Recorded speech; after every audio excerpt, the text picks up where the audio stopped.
Chapter 2 Morning arrived with golden sunlight streaming through the broken windows of the fire station. The first time in months, Natasha woke without the sound of zombies outside the door. Rose stretched, purred, and hopped onto the windowsill. Suddenly her ears started to twitch. She let out a sharp meow. Natasha was on her feet instantly outside the station. A young boy was running down the street with dozens of zombies chasing him. He couldn't have been older than 12. Without hesitation, Natasha grabbed her rifle. "I'm going."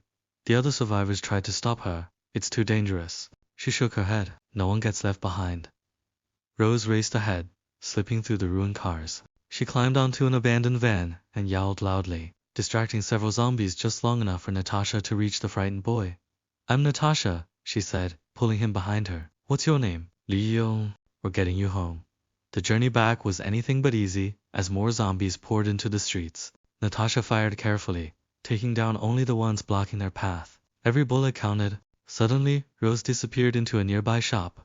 "Rose," Natasha called. Seconds later, the cat emerged carrying something in her mouth, a ring of old building keys attached to a bright red keychain.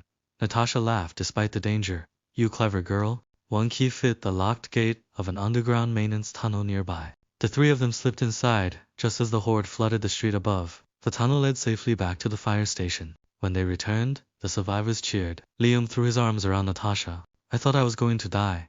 Natasha smiled warmly. "Not today." That evening, the leader of the settlement spread an old map across the table. "We've received a radio signal," she said. "There's supposed to be a safe settlement nearly 50 miles north." The room fell silent. It could be real, or it could be a trap.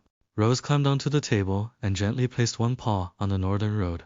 Natasha smiled. "I think Rose has already made our decision." The journey north would begin at sunrise, and none of them knew that someone, or something, was already watching them from the shadows beyond the city.